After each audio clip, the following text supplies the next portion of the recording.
Mucho gusto, muchas gracias por la invitación y la oportunidad de estar acá con ustedes y contarles hoy día la versión número 4 de hemorragia intracerebral en el curso de Emergency Neurological Life Support. Este contenido fue preparado por Artur Nelan, Vineta Sim y Kiela Humara. Y yo soy el doctor Maximiliano Robaño Chavarría, del Hospital Clínico de la Universidad Católica de Chile. No tengo conflictos de interés. Y hoy día vamos a conversar sobre la hemorragia intracraniana, intracerebral. Como partiendo como definición, es una hemorragia que ocurre espontáneamente dentro del parénquima cerebral, como bien lo dice su nombre, y la 60% de las veces es causada por la hipertensión arterial crónica, ¿ya? Que va dañando la circulación terminal dentro del parénquima, formando los aneurismas de Charcot, hasta que finalmente esto se rompe. Y como ustedes saben, hay 5 sitios típicos de una hemorragia intracerebral por hipertensión arterial, que son el cerebelo, el puente, tálamo, eh, ganglios de la base y paraganglionar.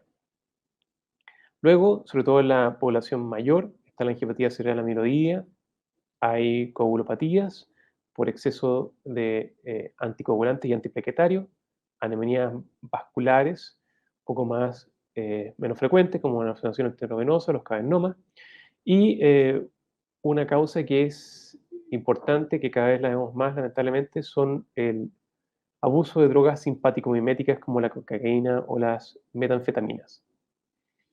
Esto es un escáner cortado a nivel del tercer ventrículo con una hemorragia intracerebral típica a nivel de los ganglios de la base derecho y que además tiene invasión y vaciamiento ventricular. Ustedes ven el tercer ventrículo ocupado con sangre y aquí está el cuerno occipital el cuerno occipital del ventrículo laterales que también tiene sangre. Este es el algoritmo que se usa en el curso de Emergency Neurological Life Support, que parte con la sospecha de hemorragia intracerebral. Como ustedes pueden ver, es bien intenso. El, el- el- el algoritmo parte básicamente con el ABC, como todos los algoritmos. Después hay una fase diagnóstica y una fase de enfrentamiento inicial. Y después tenemos las consideraciones para el traslado y cómo comunicamos ese traslado y cómo se caracteriza en este caso la hemorragia intracerebral. El checklist que tenemos que hacer para la primera hora es fijarnos en la coagulación y por lo tanto hay que hacer un análisis de un hemograma completo con recuento de plaquetas, tiempos de coagulación de protrombinas, de TPK, INR, los resultados del escáner del cerebro. Y aquí vamos a caracterizarlo en términos del tamaño del hematoma, dónde está localizado y si tiene o no tiene compromiso de invasión intraventricular, la escala de coma de Glasgow, la escala del score de Henfield de la hemorragia intracerebral y las intervenciones que tenemos que hacer para este checklist son la reversión de la coagulopatía con unidad R mayor a 1.4, disminuir la presión arterial con un objetivo de 120 a 180 mm de mercurio de la sistólica, que lo vamos a reforzar, evacuación quirúrgica del hematoma si está indicado y manejo de la vía aérea y la ventilación.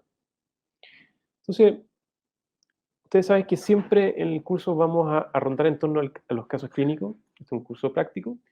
Entonces, se trata de un hombre de 78 años que tiene antecedente de hipertensión, fibrilación auricular y demencia leve, que a las 8:20 am inicia en forma presenciada un trastorno del habla y debilidad del lado derecho.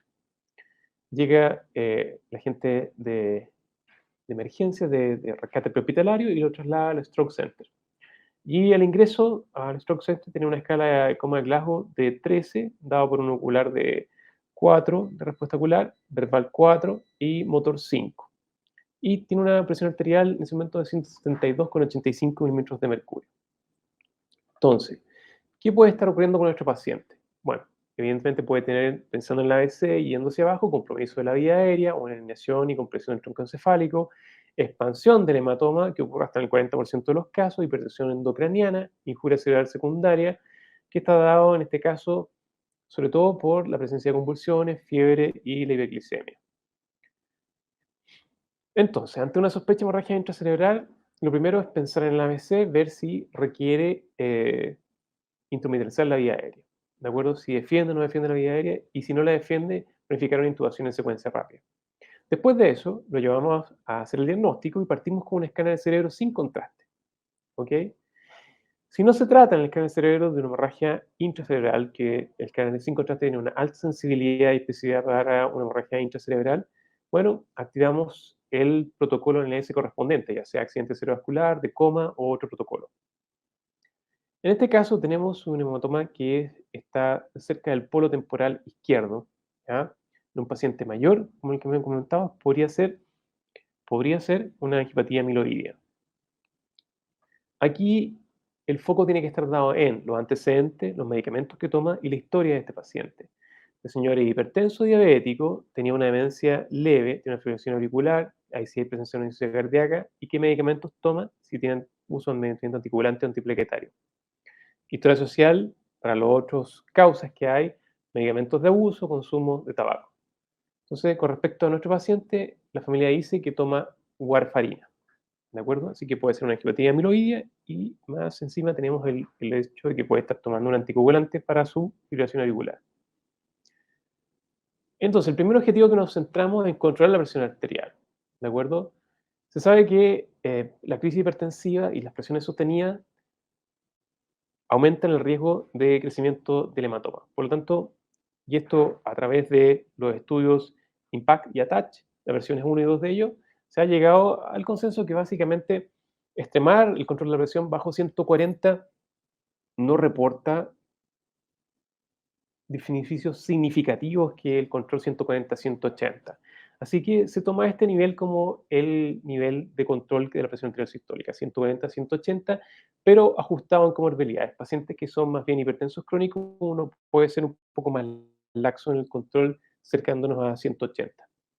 Y los principios básicos de control aquí es hacer una corrección rápida, ¿ya? Con algunos bolos, pero con agentes que sean titulables y preferir la vía endovenosa porque son los que nos permiten una corrección rápida y durable. Así que rápidamente pasarse una bomba de infusión. Aquí en el ES se recomienda mucho la infusión de nicardipina clezapina. Nosotros partimos con la betalol y cuando la betalol en el fondo se hace insuficiente nos pasamos gravidilo, ¿ya? Lo que es importante es que ustedes no usen ni nitroglicerina ni nitroprusiato porque tienden a producir vasodilatación cerebral y pueden aumentar los problemas como por ejemplo edema cerebral o el sangrado del paciente nuevamente. Hemostasia. El segundo punto a controlar, donde tenemos que hacer una reversión de la articulación, considerar solo la transfusión de plaqueta, y esto es por el estudio de patch o de hemopesina, si se planea una neurocirugía. Mi R en este caso, nuestro paciente es 4.8, por lo tanto tenemos que corregirlo activamente. Y siempre hay que dar al menos dos líneas. Uno, la vitamina K, con el uso de antagonistas de vitamina K endovenosa, porque es la que va finalmente a corregir luego de 24 a 48 horas de haber dado la dosis. Pero en las primeras 24 a 48 horas tenemos que ser capaces de corregir en forma aguda ese INR. Lo más recomendado hoy en día, los concentrados complejos proteínicos de 4 factores que se dan por INR y ajuste por el peso del paciente, como está en la tabla que ustedes pueden ver acá. ¿De acuerdo? Ahora, si el paciente está tomando un medicamento en particular, se debe usar una adecuación de cómo corregir esta coagulopatía. Por ejemplo, en el caso de la heparina no fraccionada, usar protamina. Puede ser 1 miligramo de protamina por cada 1000 unidades de heparina no fraccionada. Por el caso del antiplaquetario, hay que considerar la desmopresina, 0,4 miligramos por kilo. Plaquetas no son recomendadas en el fondo de rigor a menos que el paciente vaya a una neurocirugía. Inhibidores de los factores 10A en los nuevos anticoagulantes como rivaroxaban, apixaban. En esos casos existen algunos antídotos específicos. Por ejemplo, de apixaban está la Dexanet alfa. Si la ingesta fue en las últimas 2 horas, se puede usar carbón activado. Y si no disponen de Dexanet alfa, se puede usar complejos proteomínicos de 4 o FEIBA, si no está disponible. Y la heparina bajo peso muscular se puede usar protamina, más o menos 1 miligramo por cada 1 miligramo de heparina bajo peso molecular usada. considerar que la reversión de anticoagulación no es tan buena como la heparina no fraccionada, y eso en las primeras 8 horas. Para el caso de la heparina, ahora que me recuerdo, ustedes saben que el tiempo de vida media es corto, por lo tanto, si esto fue hace más de 4 horas, no tiene sentido dar prolamina, ¿ya? Inhibidores directos de la trombina, como el Etragan, también tienen un antídoto que es el hidroxamado. En este caso, también se puede considerar que no activado si la dosis fue en las primeras hace 2 o menos horas. Y si no está disponible hidroxamado, usar factores proteomínicos o FAIBA. ¿Cuál es el rol de la cirugía? Bueno, la cirugía se usa en dos grandes condiciones. Primero, hay bastante consenso que el hematoma, cuando está ubicado en el cerebelo, en el puente, y que deteriora el examen neurológico, tiene un tamaño de 3 centímetros o más, con compresión del tronco encefálico conio, hidrocefalia, es un paciente que requiere una neurocirugía urgente. Después de varios estudios de los dos stitches, en el fondo, ha quedado claro que la hemorragia intracraniana supratentorial, la verdad que no se beneficia de una cirugía de entrada, ¿ya? Y se reserva básicamente a los pacientes que tienen una hemorragia intracerebral que causa efecto de masa con herniación y se reserva básicamente como una medida de rescate.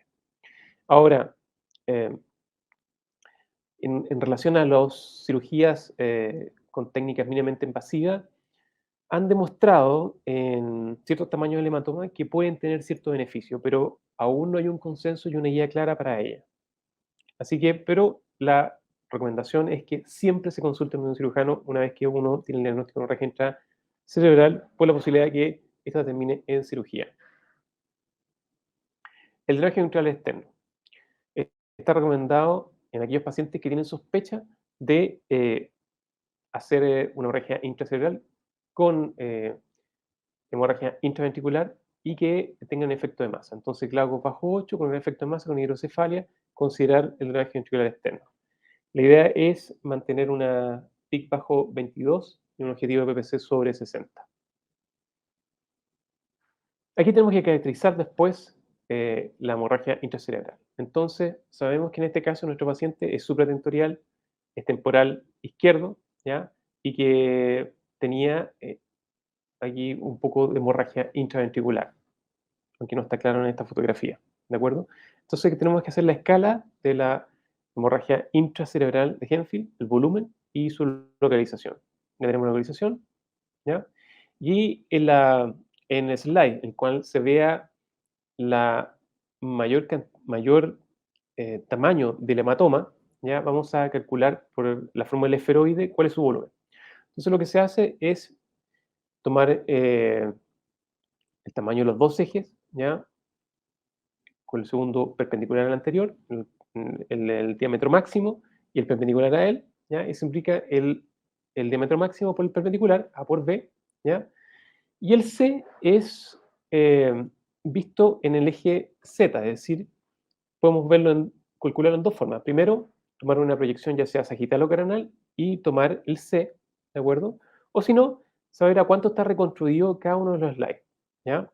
Muchas veces los cortes son cada 25 milímetros, por lo tanto, yo cuento el número de cortes y lo multiplico por el número de ellos para saber el tamaño. En este caso, en el ejemplo, por ejemplo, el diámetro mayor era 4,2 centímetros, el perpendicular 2,8, y estaba en 10 cortes, 9 completos y 2 parciales.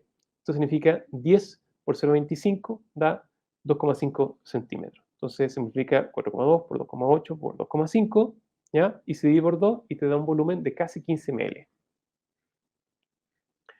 Ahora, 40% de los pacientes van a hacer un aumento del tamaño del hematoma. Y hay algunos elementos que no pueden predecir cuáles van a ser. Por ejemplo, el signo de spot. En este paciente, cuando se complementa con una angiografía cerebral, ¿ya? Que es recomendable. Recomendable en el fondo, existe la posibilidad de complementar la escala de cerebro sin contraste en el momento del diagnóstico, es complementarlo con una angiografía cerebral, ¿ya? Y con la angiografía podríamos descartar malformaciones y ver además el signo de spot, que es este vaciamiento en el fondo puntual de extravasación del medio de contraste dentro del hematoma que se correlaciona con una gran probabilidad de expandir en las próximas horas. Y el otro es el signo de Blend. Si no tenemos un angio-TAC, se puede ver este signo, que en el fondo es la mezcla que hay de dos densidades dentro del hematoma o hipodensidades que tenga dentro de él, y existe un score, que es el score de BAT, que fue publicado en el año 2018 por Morotti, donde pueden ver que si uno tiene la presencia del signo de Blen, la presencia de hipodensidades o el tiempo de inicio del ataque es precoz, menos de 5 horas, son puntos a favor de que tenga la probabilidad de que el hematoma se expanda. Y de hecho, cuando tienes 3 o más puntos, tiene una sensibilidad de 50 y una especificidad de casi 90% para expansión del hematoma, sin tener que contar con una angiotaca. En este caso, en nuestro paciente vamos a ver el score de Genfield por el score de hemorragia intracerebral.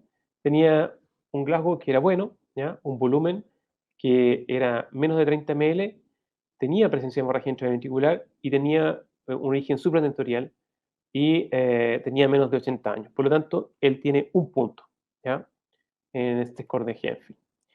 Ahora, el score de Genfield, en el fondo, dice que cada aumento de puntos asocia un mayor riesgo de mortalidad y una menor probabilidad de buen resultado funcional, pero no debería usarse para limitar o para dar el pronóstico, sino básicamente para comunicar la gravedad de la enfermedad. Y en la comunicación que vamos a hacer, pensando ya en el traslado, que todos los pacientes con hemorragia intracerebral se benefician de un manejo en una unidad de neurointensivo y similar, ¿ya? Por lo tanto, tenemos que ir pensando en la lista que vamos a usar para comunicar, que vamos a cargar los elementos del score de Genfield, o sea, la edad, el clavo, el volumen, la localización del hematoma, otros signos tomográficos, el score en sí, otros signos neurológicos en el examen popular, el estado de la vía aérea, la presión arterial objetivo y lo que hemos realizado, la normalización de los parámetros de coagulación, los medicamentos recibidos y si tiene o no plan de cirugía. Veamos algunos elementos del algoritmo, que en este segundo caso se trata de una mujer de 56 años sin antecedentes médicos que presenta cefalea súbita, vómitos y balbuceo a las 2:30 de la tarde. Le dijo a los paramédicos que tomaba aspirina y tiene un Glasgow 15 en el momento de la evaluación. Entonces, la evaluación prehospitalaria que hacemos es, como pensando en el algoritmo, primero mirar el ABC, el estado de vía aérea, lo que es ventilación del paciente, la presión arterial y el pulso, la edad, el sexo, lago, pupila, signo y síntoma, última vez que fue visto en condiciones normales, y hacer una historia clínica relevante con el esfuerzo de ver qué si toma antiplaquetario, anticoagulante, si tenía accidentes vasculares previos y medicación que estaba usando. Entonces, nos preguntamos sobre la vía aérea, ¿ya? Y después hacer el diagnóstico con un escáner. En este caso, la paciente rápidamente deteriora el Glasgow de 10, no protege la vía aérea, por lo cual se intuba. ¿De acuerdo? Hacemos el escáner y encontramos, en este caso, una hemorragia que es cerebelosa, ¿ya? Derecha. Aquí, ¿qué vamos a hacer? Control de la presión arterial, hemostasia y considerar la cirugía. Entonces, 140-180 es sistólica, la hemostasia tenemos que revertir el INR a 1,4 y considerar plaquetas de medicina si se planea una cirugía. En este caso, la paciente tiene un hematoma que está en la fosa posterior. Ustedes saben que pueden ser unas indicaciones de cirugía y si tiene un diámetro más de 3, como ya son, y si deteriora el compromiso, deteriora su sensorio, con compromiso de la vía también. Entonces, la presión de esta señora era 235-120, partimos con la betalol, bolos de 10, 15, 20 miligramos, hasta un máximo de 300 miligramos, y comenzar el clonidipine, como yo le decía, en mi centro, una vez que pasamos la betalol, usamos urapidilo, ¿ya? Y lo usamos en infusiones de 60, 180 miligramos hora.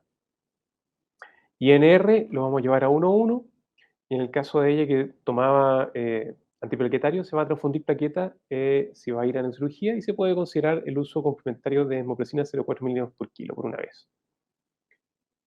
El deterioro del hematoma cerebeloso siempre tiene indicación quirúrgica. En este caso, aquí tenemos los dos ejes, 2,8 por 2,6, está al borde de los 3 centímetros, ¿no es cierto? ¿Ya?